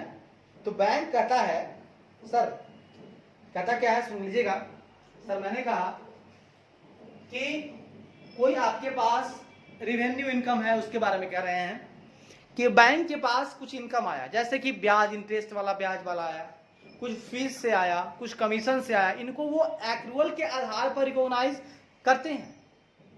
अच्छी बात है। अब ब्याज है, ठीक है, अभी रिसीव नहीं हुआ है लेकिन आएगा, शुल्क रिसीव नहीं हुआ है आएगा, कमीशन हुआ नहीं आएगा, भैया इसको रिकॉग्नाइज कर लो, अक्रूवल बेसिस पर तुम रिकॉग्नाइज कर लो, कोई दिक्कत वाली बात नहीं है। अच्छा सर कर लेते हैं हम, ये निश्चित है कि आएगा, ये रिवेन्यू सर्टेनिटी भैया, इंटरेस्ट आएगा ही आएगा, क्योंकि एडवांस दिया इंटरेस्ट आएगा ही आएगा, कम आया ज्यादा लेकिन आएगा। फीस कुछ हमने काम किया उसके बदले फीस मिला, वो आएगा, हमने कुछ काम किया उसके बदले कमीशन आना है, आएगा। तो हमें इसको अक्रूवल बेसिस पे रिकॉग्नाइज कर लेना है। कहता है it is an essential condition, हाँ मतलब सुनिएगा, such that as it is earn, मतलब अर्थात जैसे ही इसे अर्जित किया जाता है, अर्थात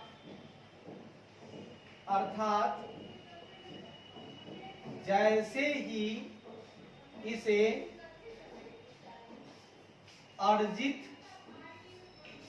किया जाता है, भैया जैसे ही अर्जित किया जाता है आप इसे रिकॉग्नाइज कर लो, कोई दिक्कत वाली बात नहीं है, कोई समस्या वाली बात नहीं है, जैसे ही होता है आप इसको कर लो कर लो मेरा एतबार यारो, सोने चांदी से महंगा है प्यार यारो, सोने चांदी से महंगा है प्यार यारो। तो अर्जित जैसे ही हो जाता है सर आप कर लो, क्या कर लो, आप रिकॉग्नाइज कर लो। सर कहता है sir it is an essential condition for accrual of income, मतलब आय अर्जित करने के लिए, फॉर अक्रूवल ऑफ इनकम, आय अर्जित करने के लिए, आय अर्जित करने के लिए, आय अर्जित करने के लिए, आय अर्जित करने के लिए यह एक आवश्यक शर्त है, it is an essential condition, ठीक है, यह एक आवश्यक शर्त है कि करने के लिए, यह एक आवश्यक शर्त है कि आय अर्जित करने के लिए, इनकम अक्रूड करने के लिए, sorry for accrual of income, income को आय को अर्जित करने के लिए यह एक आवश्यक शर्त है कि it should not be unreasonable to expect its ultimate collection. कहता है नॉट बी अनरीजनेबल मतलब कि इसके अंतिम संग्रह, अल्टीमेट कलेक्शन, शर्त है कि इसके अंतिम संग्रह की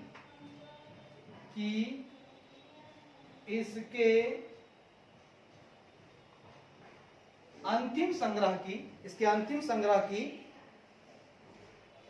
है ना, कि एक्सपेक्ट, इसके अंतिम संग्रह की उपेक्षा करना, टू एक्सपेक्ट है ना, कि संग्रह की उपेक्षा करना, संग्रह की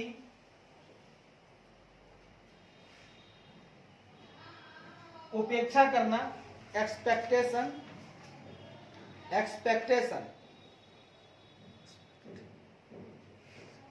है ना, उपेक्षा करना, नॉट बी अनरीजनेबल करना, अनुचित नहीं होना चाहिए, ठीक है, it should not be unreasonable, हमेशा करना अनरीजनेबल मतलब अनुचित नहीं होना चाहिए। सर क्या बोले सर, समझ नहीं आ रहा, भैया समझ के लो ना, मैंने बोला ये बात कि आय अर्जित करने के लिए है ना, अक्रूवल ऑफ इनकम, आय अर्जित करने के लिए यह एक आवश्यक, इट इज इंपोर्टेंट कंडीशन, यह एक आवश्यक शर्त है कि इसके अल्टीमेट कलेक्शन, इसके अंतिम संग्रह की जो एक्सपेक्ट है ना, उसको उपेक्षा करना अनुचित नहीं होना चाहिए। जैसे आप उपेक्षा कर रहे हैं, मिलेगा कि नहीं मिलेगा, ठीक है, तो अंतिम संग्रह में जो उपेक्षा करना होता है यह अनरीजनेबल नहीं होना चाहिए। अनुचित मतलब अगर अनुचित नहीं है मतलब क्या है, उचित है, रीजनेबल है, नॉट अनरीजनेबल का मतलब रीजनेबल है, तो इसके अंतिम संग्रह की उपेक्षा करना मतलब आशा करना अगर उचित है तभी तो आप आय अर्जित करेंगे, उसको नोट करेंगे। उपेक्षा करना या कह सकते हैं आशा करना, अनुचित नहीं है, अनरीजनेबल नहीं यानी कि रीजनेबल है, तो अगर उचित है कि भैया मेरा अल्टीमेट संग्रह हो ही जाएगा तभी तो आप दिखाओगे कि आय मेरा है, तभी तो दिखाओगे कि मेरा आय जो अक्रूवल बेसिस पर आ जाएगा, मैं रिकॉग्नाइज कर लूंगा। सर काम की बात बोले सर आप, तो अच्छी बात है, आगे बढ़िए। कहता है इन मॉडर्न डे बैंकिंग, मतलब आधुनिक बैंकिंग में, कहता है सर आधुनिक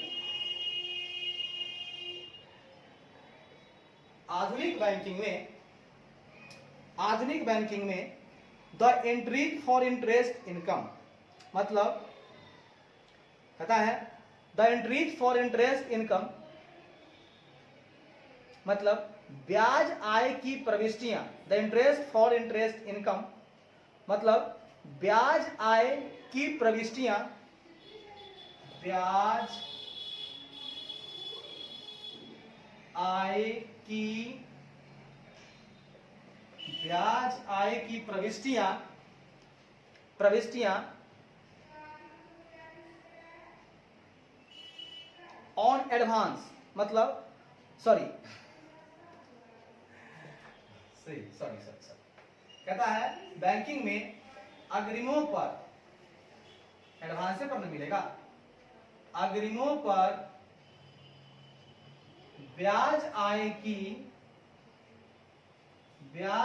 की प्रविष्टियां, अग्रिमों पर ब्याज आय की प्रविष्टियां are automatically generated through a batch process in the CVS system, की प्रविष्टियां सीवीएस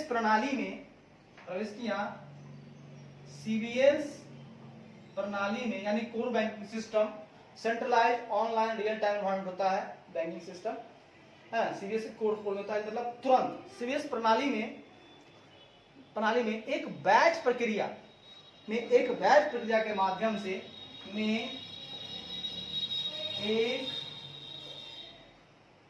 एक बैच प्रक्रिया के माध्यम से, बैच मतलब होता है, देखिए ऑनलाइन मतलब तुरंत रिकॉर्ड है, बैच मतलब सबको करेक्ट कर लेंगे और तब जब हम उसको एंट्री मारेंगे, करेक्ट करके तब एंट्री मारेंगे तो बैच प्रक्रिया होता है, ठीक है। तो बैच प्रोसेस के माध्यम से ऑटोमेटिकली जनरेटेड, मतलब स्वचालित रूप से उत्पन्न होती है, स्वचालित रूप से उत्पन्न होती है। सर ये क्या बोले सर, बताते हैं क्या बोला। मैंने कहा मेरे मित्र, मेरे यार, मेरे खुदा, मेरे मालिक, मैंने ये कहा कि आधुनिक बैंकिंग, इन मॉडर्न बैंकिंग में क्या हो रहा है, एडवांस पर जो इंटरेस्ट इनकम है, ब्याज आय है, उसकी जो एंट्री है ना, अब ऑटोमेटिक उत्पन्न हो जाती है, मतलब ऑटोमेटिकली जनरेट हो जाती है। कैसे, तो हमारे पास है सीवीएस प्रणाली, ठीक है, वैसी ब्याज आता है तो सारे ब्याज को कलेक्ट करके एक बैच प्रक्रिया के माध्यम से वह स्वचालित रूप से उत्पन्न हो जाती है, वो हमारे आ जाता है हमारे पास कि भैया आपके पास कितना ब्याज आया हुआ है अग्रिम पे। तो अब हमको करने की जरूरत नहीं, कैलकुलेट करने की जरूरत नहीं है, वो खुद ब खुद कर देता है कि आपका इंटरेस्ट कितना हो रहा है ना, स्वचालित रूप से उत्पन्न हो जाती है, ऑटोमेटिकली जनरेट हो जाती है, ठीक है, बैच प्रक्रिया के माध्यम से। क्योंकि आजकल आ गया है सीवीएस प्रणाली, इसको बोलाता है कोर बैंकिंग सिस्टम। कोर होता है centralise online real time environment. इसमें होता क्या है आपको कोर में कि आपको एक सॉफ्टवेयर है, मतलब उस पर सारे के सारे चीज हैं, मतलब सेंट्रल में एक आपका सर्वर है, वहीं पर सारा कैलकुलेशन कंप्यूटेशन होता है, तो आसानी से हम लोगों को मिल जाता है, ठीक है, इसमें कोई दिक्कत वाली बात नहीं होती है और सही भी होता है, गलत होने का चांस खत्म हो जाता है। तो सर ये हो गई बात, बहुत बढ़िया। अब सर रिवेन्यू की सर्टेनिटी की बात तो आपने कर लिया सर, अब हम बात करेंगे रिवेन्यू की अनसर्टेनिटी होगी तब क्या करोगे आप, ठीक है, रिवेन्यू की अनसर्टेनिटी की बात हम करेंगे। अब रिवेन्यू की अनसर्टेनिटी,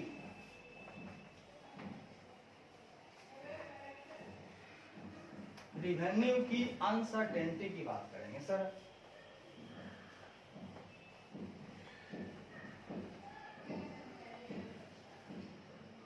अब हम बात करेंगे सर रिवेन्यू अनसर्टेनिटी,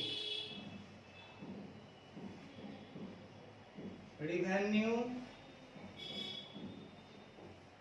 अनसर्टेनिटी क्या नहीं होता, क्या है, राजस्व अनिश्चितता,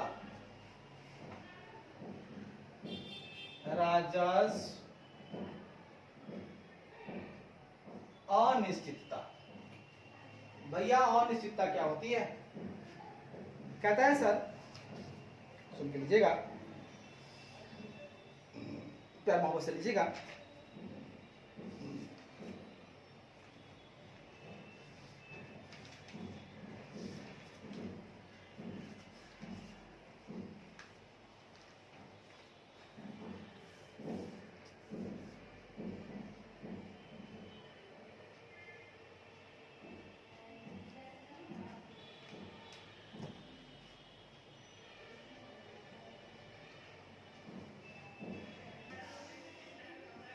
आइए सर, मैंने बोला रेवेन्यू अनसर्टेनिटी की बात मैं कर रहा हूं, सुन लीजिएगा। इन view of the significant uncertainty regarding ultimate collection of income arising in respect of non-performing asset,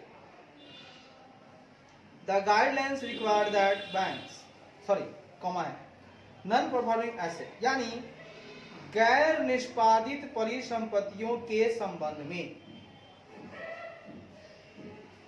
गैर निष्पादित परिसंपत्तियों के संबंध में, in respect of non performing asset. Non performing asset ये क्या होता है सर? नॉन परफॉर्मिंग एसेट, गैर निष्पादित परिसंपत्तियों के संबंध में इनकम अराइजिंग मतलब उत्पन्न होने वाली आय,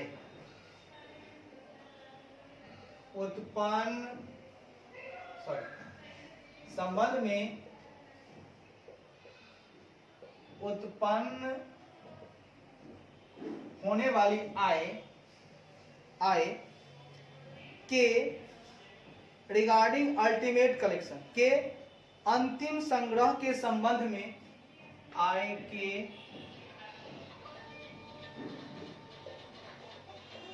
अंतिम संग्रह के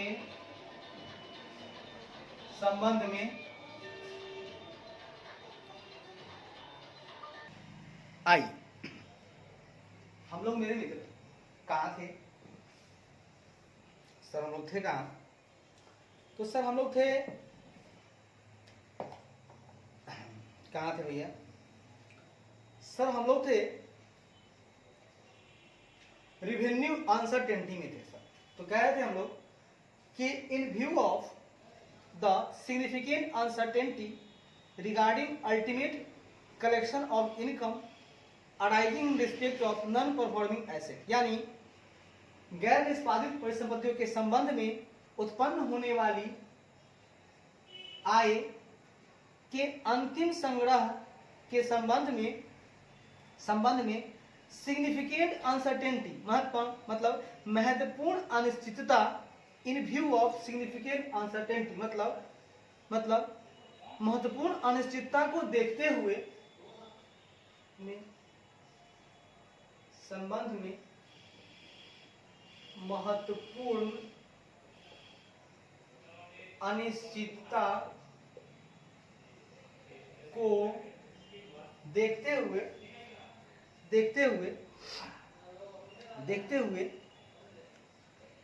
द गाइडलाइंस रिक्वायर्ड, देखते हुए दिशा निर्देशों की आवश्यकता है। द गाइडलाइंस रिक्वायर्ड दैट, देखते हुए दिशा निर्देशों की आवश्यकता है, देखते हुए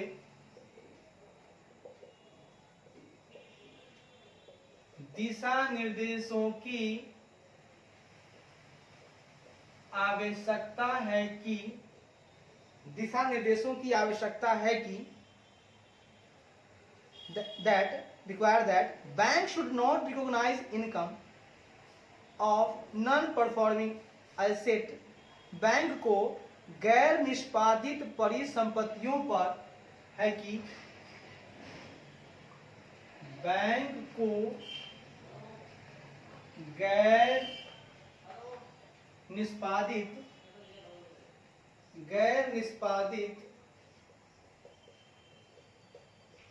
परिसंपत्तियों पर, ठीक है, बैंक को गैर निष्पादित परिसंपत्तियों पर, bank should not recognise income on non performing asset, मतलब बैंक को गैर निष्पादित परिसंपत्तियों पर, है ना, तब तक आय की पहचान नहीं करनी चाहिए until it is actually received, ठीक है ना। तो शुड नॉट रिकॉग्नाइज इनकम, तो तब तक आय की पहचान नहीं करनी चाहिए संपत्तियों पर, तब तक आय की पहचान नहीं करनी चाहिए, या कह सकते हैं आय का रिकॉग्नाइज करने का मतलब होता है उसको पहचानना या मतलब रिकॉग्नाइज करना, ठीक है, आय की पहचान नहीं करनी चाहिए until it is actually realized, जब तक कि यह वास्तव में वसूल न हो, जब तक कि वास्तव में, जब तक कि वास्तव में इट इज एक्चुअल, जब तक कि यह वास्तव में रियलाइज मतलब वसूल न हो जाए, वास्तव में रियलाइज न हो जाए। सर क्या बात कर रहे सर, मजा आ गया सर। सर मैंने क्या कहा कि इन view of the significant uncertainty regarding ultimate collection of income arising in respect of non performing assets, यानी कि नॉन परफॉर्मिंग एसेट्स मतलब गैर निष्पादित परिसंपत्तियों के संबंध में उत्पन्न होने वाले इनकम के अल्टीमेट कलेक्शन मतलब अंतिम संग्रह के संबंध में सिग्निफिकेंट अनसर्टेनिटी महत्वपूर्ण अनिश्चितता को ध्यान में, अनिश्चितता को देखते हुए, है ना, देखते हुए क्या हो रहा है, द गाइडलाइंस रिक्वायर्ड, दिशा निर्देशों की आवश्यकता है कि bank should not recognise income on non performing asset, bank को गैर निष्पादित परिसंपत्तियों पर तब तक अंटिल इट इज, तब तक आय पहचान नहीं करनी चाहिए, रिकॉग्नाइज नहीं करनी चाहिए जब तक कि यह वास्तव में वसूल न हो जाए। सर क्या बात करें सर, सर मजा आ गया सर, भैया मजा लेने आए, मजा मिलेगा। यहाँ पर कह रहे हैं सर कि गैर निष्पादित परिसंपत्तियों के संबंध में, नॉन परफॉर्मिंग एसेट के संबंध में जो भी अराइज हुए हैं इनकम, उत्पन्न होने वाले जो आय हैं, उनका अल्टीमेट कलेक्शन के संबंध में मैं कहना चाहता हूं कि कलेक्शन में अगर कोई इंपोर्टेंट आपको अनसर्टेनिटी दिख रहा है, मटेरियल अनसर्टेनिटी दिखता है, सिग्निफिकेंट अनसर्टेनिटी दिखता है, महत्वपूर्ण अनिश्चितता दिखता है, तो उसको देखते हुए जो गाइडलाइंस है, दिशा निर्देश, वो क्या कहता है, वो कहता है कि भैया बैंक आप जो है गैर निष्पादित परिसंपत्ति पर तब तक आय को रिकॉग्नाइज नहीं कर सकते जब तक कि वह वास्तव में वसूल नहीं हो जाए। भैया आपको अनिश्चितता दिख रहा है, आपको तो लग रहा है कि नहीं मिलेगा, आपको कलेक्शन नहीं दिख रहा है, फिर आप कैसे कर रहे हो, आप नहीं कर सकते हो। सर मजा आ गया सर, बहुत बढ़िया सर, उम्दा सर। आगे कहता है सर, आगे कहता है सर,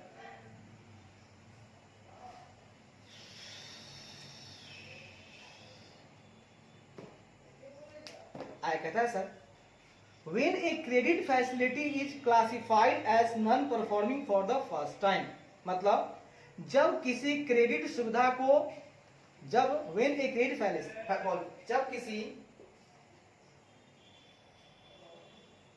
जब किसी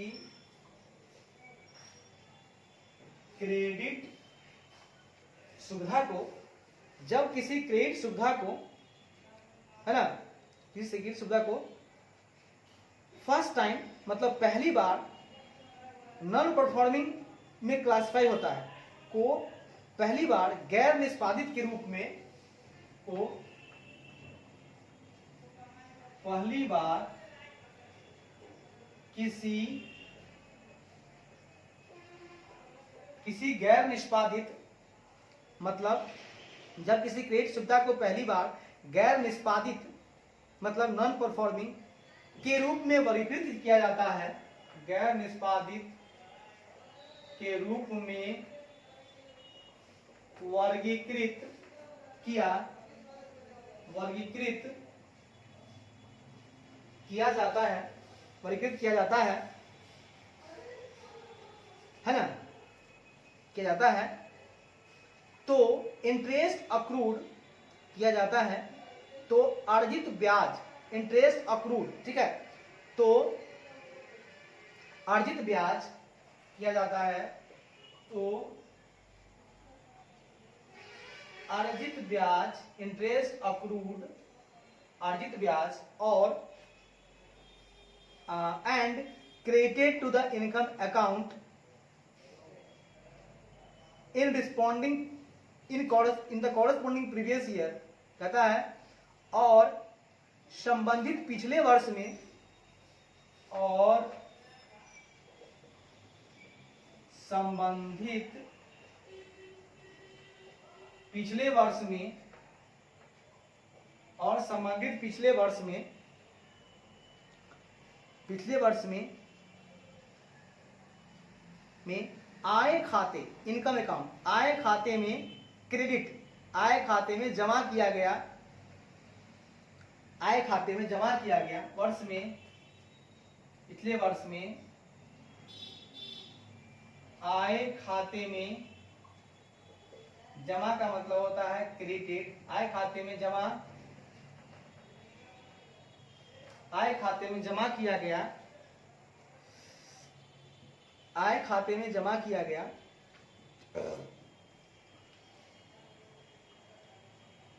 या क्या है, जमा किया गया, which has not been realized, जिसकी वसूली नहीं हुई है, जिसकी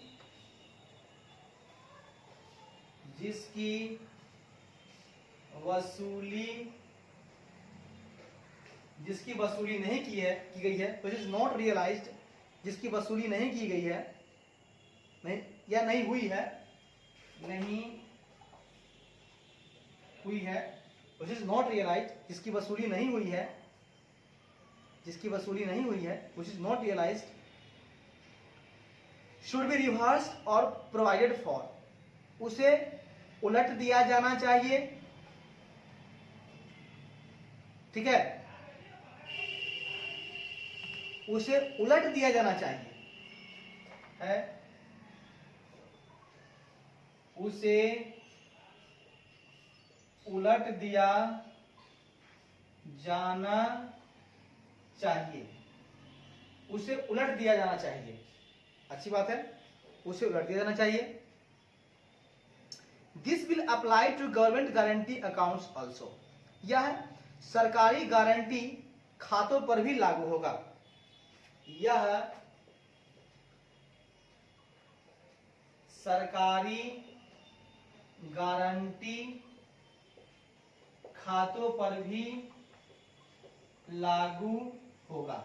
सर मजा आ गया, यह सरकारी खातों की, जो सरकारी खातों पर, सरकारी गारंटी खातों पर भी लागू होगा। सर गुड, सर क्या बोलना चाहते हैं? अरे सब बताएंगे, बारी बारी से बताएंगे, घुमा फिरा के बताएंगे, टेंशन नहीं बोलते भैया, यहाँ टेंशन लेने का नहीं बाबा। सर मैंने कहा क्या कि सर जब किसी क्रेडिट सुविधा, मतलब आपको क्रेडिट का सुविधा, क्रेडिट फैसिलिटी है, को पहली बार किसी नॉन परफॉर्म के रूप में वर्गीकृत किया जाता है, मतलब आपको क्रेडिट फैसिलिटी दिए, कैश क्रेडिट फैसिलिटी दिए, अच्छा बात है।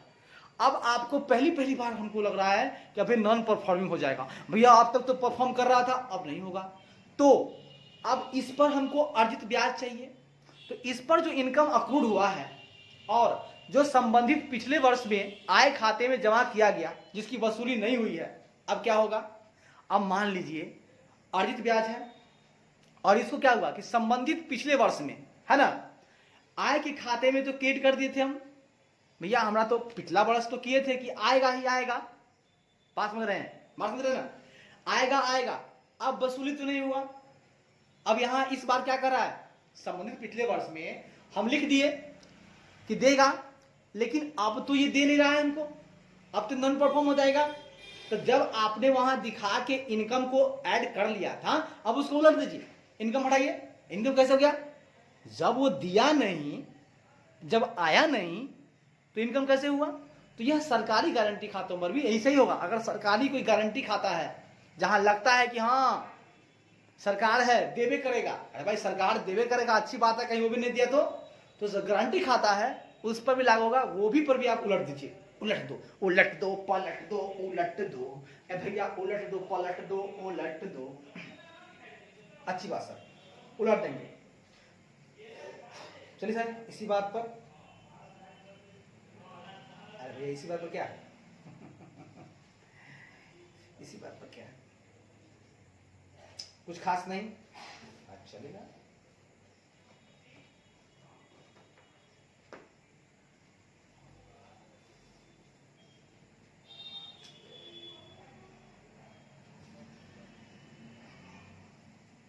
चलिए